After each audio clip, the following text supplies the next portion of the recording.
सभी विद्यार्थियों का आपके अपने इस YouTube चैनल में स्वागत है।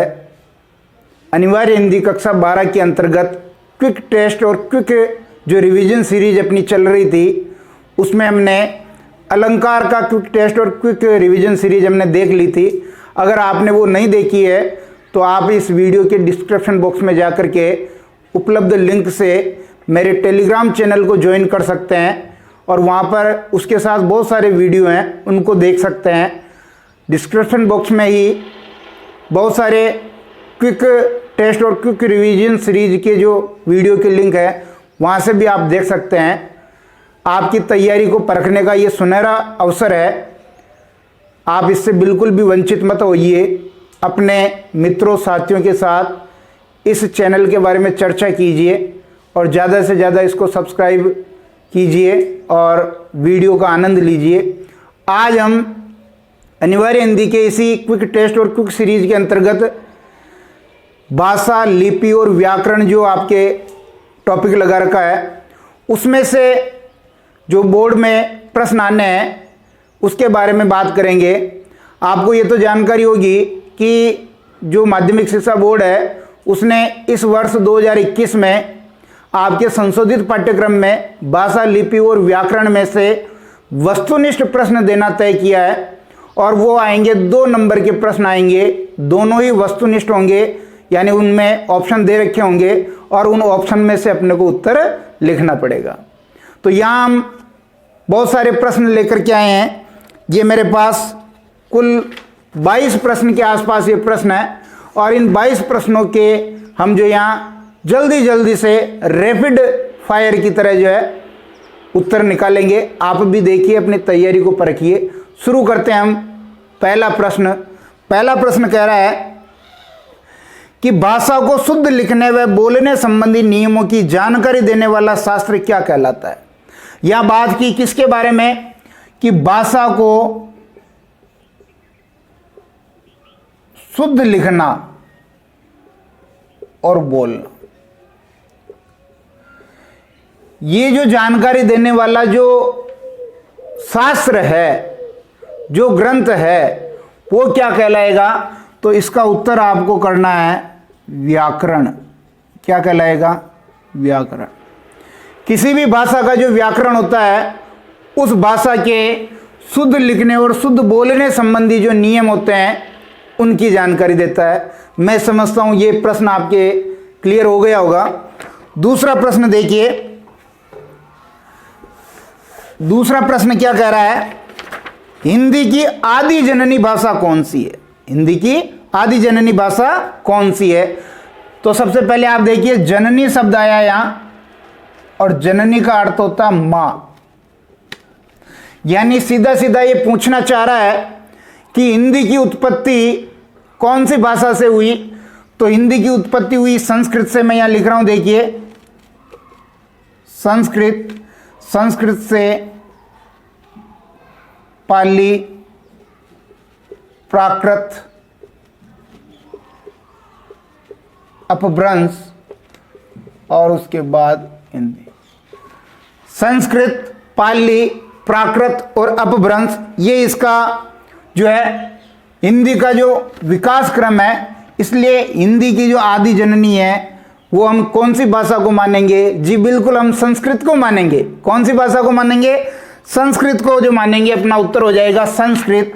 कौन सा उत्तर हो जाएगा? संस्कृत। फिर देखिए तीसरा प्रश्न,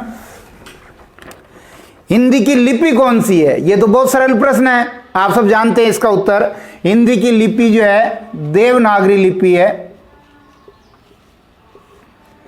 कौन सी लिपि है? देवनागरी लिपि है। आप इसको बहुत अच्छी तरह जानते हैं, बहुत सिंपल प्रश्न है। आगे देखिए चौथा प्रश्न, भावों और विचारों की अभिव्यक्ति के माध्यम को क्या कहा जाता है। भावों और अभिव्यक्ति के माध्यम को, तो इसको हम कहते हैं भाषा। क्या कहते हैं? भाषा। भाषा वह माध्यम है जिसके द्वारा मनुष्य अपने भाव, अपने विचार आदान प्रदान करता है, उसकी अभिव्यक्ति करता है। अरे भाई आप ध्यान दीजिए, ये मानव है और ये समाज है, और समाज किससे मिलके बना है? मानव से मिलके बना है। तो ये व्यक्ति समाज से अपने विचार आदान प्रदान करेगा और समाज का व्यक्ति भी इस व्यक्ति से अपने विचारों का आदान प्रदान करेगा, और यह आदान प्रदान का जो जिस माध्यम में होगा, ये माध्यम क्या कहलाएगी? भाषा कहलाएगी। क्या कहलाएगी? भाषा कहलाएगी। फिर आगे देखते हैं अगला प्रश्न। अगला प्रश्न कह रहा है, हिंदी को राजभाषा बनाने का निर्णय कब लिया गया? हिंदी को राजभाषा बनाने का जो निर्णय लिया गया उसका उत्तर करेंगे आप 14 सितंबर 1949 ईस्वी को लिया गया। और आपको ध्यान होना चाहिए, इसलिए हम प्रति वर्ष 14 सितंबर को कौन सा दिवस मनाते हैं? हिंदी दिवस मनाते हैं। ठीक है, क्लियर हो गया? आगे चलें। फिर अगला प्रश्न देखिए। अगला प्रश्न जो आपके पास है वो ये कह रहा है कि छठा प्रश्न है अपना, व्याकरण के अंग कौन कौन से हैं? व्याकरण के अंग इसने पूछा है। तो व्याकरण के 3 अंग हैं। कितने अंग हैं? 3 अंग हैं। व्याकरण के 3 अंग हैं। कौन कौन से? एक तो हो गया आपके वर्ण विचार, दूसरा हो गया आपके शब्द विचार, और तीसरा हो गया आपके वाक्य विचार।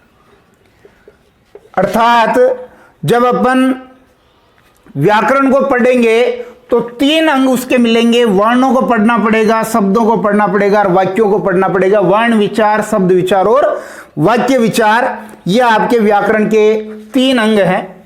फिर आगे देखिए अगला प्रश्न, ये 7वां प्रश्न है आपके सामने, और 7वां प्रश्न यहां मैंने रिक्त स्थान के रूप में दिया है। भाषा का स्थायी रूप खाली स्थान को माना जाता है। भाषा का जो स्थायी रूप है वो किसको माना जाता है? तो इसका उत्तर जो यहां बैठेगा वो लिखित भाषा को। लिखित भाषा को भाषा का स्थायी रूप माना जाता है। अरे आप सोचिए, भाषा के 2 रूप हैं, मौखिक और लिखित। मौखिक तो आज बोला, क्या उसको हम स्थायी रख पाएंगे? कभी नहीं रख पाएंगे। जो लिखित रूप है वो वर्षों वर्षों तक स्थायी रहेगा। इतिहास की जो हमें जानकारी मिलती है वो लिखित साक्ष्य से ही तो मिलती है। ये लिखित साक्ष्य अगर अपने पास नहीं होते तो हम इतिहास को कैसे जान पाते? इसलिए भाषा का स्थायी रूप जो है लिखित भाषा को माना जाता है। फिर आगे देखिए, लिखित भाषा कैसे लिखी जाएगी? लिपि में ही तो लिखी जाएगी। लिखित भाषा किस में लिखी जाएगी? लिपि में। फिर आगे देखिए 8वां प्रश्न कह रहा है, सभी भारतीय भाषाओं की सूत्र भाषा कौन सी है? यानी खाली स्थान में दिया है मैंने, तो ये सूत्र भाषा सबको बांधने का काम कर रही है संस्कृत। कौन सी भाषा है जो सूत्र भाषा है? आपका उत्तर होना चाहिए संस्कृत। कौन सी भाषा? संस्कृत। बहुत इंपॉर्टेंट प्रश्न है, ये पूछा जा सकता है। अगला देखिए 9वां प्रश्न, भाषा के कितने रूप माने गए? उनके नाम लिखिए। इसकी अभी हमने बात कर ली। भाषा के 2 रूप माने गए हैं। भाषा के जो रूप हैं, भाषा के 2 रूप हैं। पहला मौखिक भाषा और दूसरा लिखित भाषा। पहला मौखिक भाषा है, दूसरा लिखित भाषा है। ये दोनों रूप हैं, दोनों के नाम हमने लिख दिए। 10वां प्रश्न देखिए। 10वां प्रश्न क्या कह रहा है? किन किन भाषाओं की लिपि देवनागरी है? किन किन भाषाओं की लिपि जो है देवनागरी है? तो यहां हम देखेंगे, देखिए हिंदी के बारे में हमने बात कर ली। हिंदी की जो लिपि है वो कौन सी है? देवनागरी है। और हिंदी की मां है कौन? संस्कृत। तो संस्कृत की लिपि भी कौन सी है? देवनागरी। इसके बाद देखिए हिंदी हो गया, संस्कृत हो गया, और उसके बाद अपनी जो भाषा है वो है आपके, एक तो है नेपाली है। नेपाली की भी जो लिपि है वो देवनागरी है। एक कोंकणी है। हिंदी, संस्कृत, नेपाली, कोंकणी हो गई। और एक अंतिम जो आपकी भाषा है वह मराठी। इन 5 ही भाषाओं की लिपि कौन सी है? देवनागरी लिपि है। 5 ही भाषाओं की लिपि कौन सी है? देवनागरी लिपि है। फिर आगे चलिए, भारत देश की राजभाषा कौन सी है? जी बिल्कुल, 14 सितंबर 1949 को हमने जो राजभाषा बनाया था वो किसको बनाया था? हिंदी को बनाया था। और राजभाषा का मतलब होता है राजकार्य की भाषा, राजकार्य की भाषा, ये राजभाषा हिंदी है। 14 सितंबर 1949 को हमने इसको बनाया था। अगला प्रश्न देखिए, 12वां प्रश्न। 12वां प्रश्न क्या कह रहा है? 12वां प्रश्न कह रहा है किसी सभ्य समाज का आधार उसकी खालिस्तान को माना जाता है। किसी सभ्य समाज का आधार क्या माना जाता है? तो इसका उत्तर आपका होगा विकसित भाषा।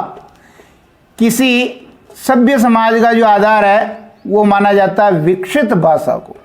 किसको माना जाता है? विकसित भाषा जो होगी वो उस समाज का आधार होगी, सभ्य समाज का आधार होगी विकसित भाषा। 13वां प्रश्न देखिए। 13वां प्रश्न कह रहा है, यह भी खालिस्तान के रूप में आपके सामने है। भाषा खालिस्तान है और भाषा में यह खालिस्तान धीरे धीरे होता है। तो भाषा पहला खालिस्तान होगा, उसका उत्तर होगा परिवर्तनशील है। भाषा क्या है? परिवर्तनशील है। और भाषा में यह परिवर्तन दूसरे का भी क्या होगा? परिवर्तन, बदलाव। भाषा परिवर्तनशील है। भाषा में ये जो परिवर्तन होता है ये धीरे धीरे होता है, अचानक नहीं होता है। इसलिए धीरे धीरे धीरे भाषा के रूप में भी परिवर्तन आता है और इसी परिवर्तन के कारण आपके सामने नई नई भाषाओं का जो विकास होता रहता है। फिर आगे देखिए, 14वें प्रश्न की ओर बढ़ते हैं हम। हमने 13 तक प्रश्नों के उत्तर देख लिए हैं। 14वां प्रश्न देखिए, सीमित क्षेत्र में बोली जाने वाली भाषा के स्थानीय रूप को क्या कहते हैं? जी बिल्कुल, ये भी बहुत इंपॉर्टेंट प्रश्न है। उसको कहते हैं बोली। क्या कहते हैं? बोली। अरे कोई भाषा का जो सीमित क्षेत्र में जो रूप होगा वो कहलाएगा बोली। और बोली को कभी कभी उपभाषा भी कह देते हैं, उपभाषा भी इसको कह देते हैं। 15वां प्रश्न देखिए, ये भी रिक्त स्थान के रूप में आपके पास है। 15वां प्रश्न देखिए, रिक्त स्थान है। कोस कोस पर पानी बदले, खालिस्तान कोस पर बाणी।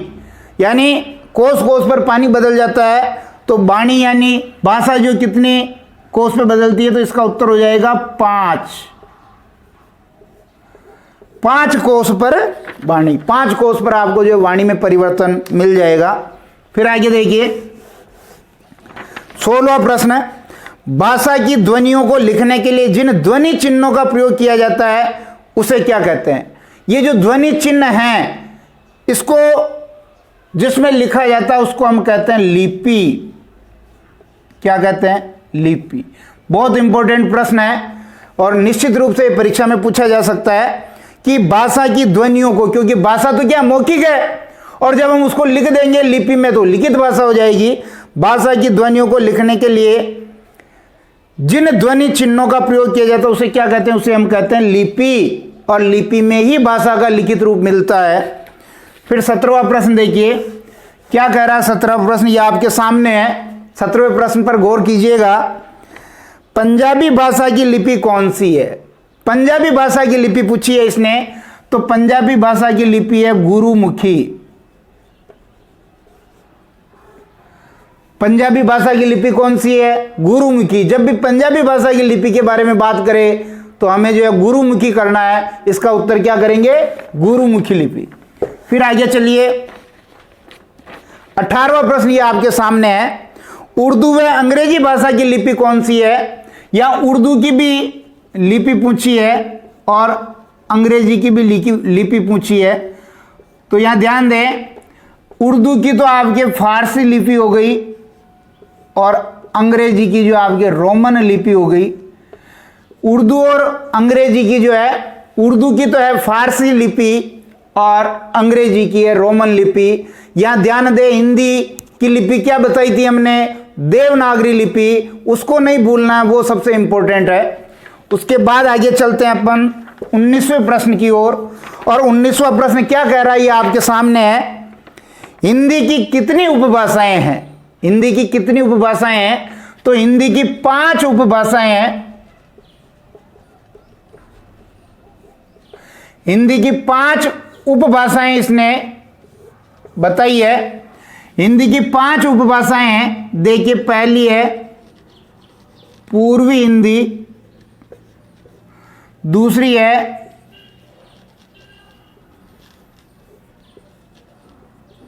पश्चिमी हिंदी, तीसरी है बिहारी हिंदी, चौथी है राजस्थानी हिंदी और पांचवी है पहाड़ी हिंदी। ये अगर हम देखें तो 5 उपभाषाएं हिंदी की है, पूर्वी हिंदी, पश्चिमी हिंदी, बिहारी हिंदी, राजस्थानी हिंदी और पहाड़ी हिंदी। ये जरूर आप ध्यान रखें, ये 5 उपभाषाएं हैं और लगभग जो ये 18 बोलियां हैं जो इसके अंतर्गत आती है। तो हिंदी की कितनी उपभाषाएं करेंगे आप? 5 उपभाषाएं करेंगे, पूर्वी हिंदी, पश्चिमी हिंदी, बिहारी हिंदी, राजस्थानी हिंदी और पहाड़ी हिंदी। क्योंकि आपके प्रश्न जो इस बार वस्तुनिष्ठ पूछा जाना है, तो वहां ये ऐसा प्रश्न बना सकता है कि निम्नलिखित में से हिंदी की उपभाषा नहीं है, उसमें से 3 ये ऑप्शन दे दे, चौथा कोई और दे दे। जैसे उसने दे दिया पूर्वी हिंदी, पश्चिमी हिंदी, बिहारी हिंदी और एक जगह दे दिया संस्कृत ऑप्शन में। तो हमें ये जो है ये तो सही करना है और संस्कृत इसकी उपभाषा नहीं मानी जाएगी। फिर आगे देखिए,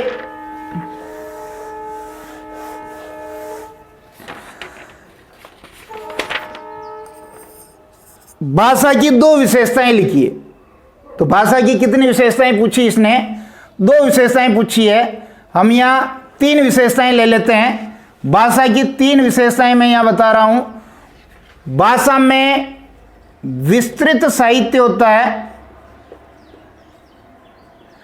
भाषा में विस्तृत साहित्य होता है, भाषा का अपना व्याकरण होता है और भाषा का अपना शब्दकोश होता है। ध्यान दें, ये भाषा की 3 विशेषताएं मैं यहां बता रहा हूं। विस्तृत साहित्य होता है, व्याकरण होता है और शब्दकोश होता है। अब ध्यान दें, ठीक इसका अगर उलट प्रश्न आ जाए, वो पूछ ले कि बोली की 3 विशेषताएं बताइए। बोली का न तो साहित्य होता है, बोली का न व्याकरण होता है, बोली का न शब्दकोश होता है। ठीक इसका उल्टा हो जाएगा। और जब भाषा की बात करें तो भाषा का विस्तृत साहित्य होता है, भाषा का अपना व्याकरण होता है, भाषा का अपना शब्दकोश होता है। फिर आगे चलिए 21वें प्रश्न की ओर। 21वां प्रश्न क्या कह रहा है? हिंदी ने अपना शब्द भंडार कैसे बढ़ाया? तो हिंदी ने अपना शब्द भंडार जो है ये भी 3 तरीके से बढ़ाया। हिंदी ने अपना शब्द भंडार कितने तरीके से बढ़ाया? 3 तरीके से। पहला तरीका देखेंगे जनपदीय भाषाओं से,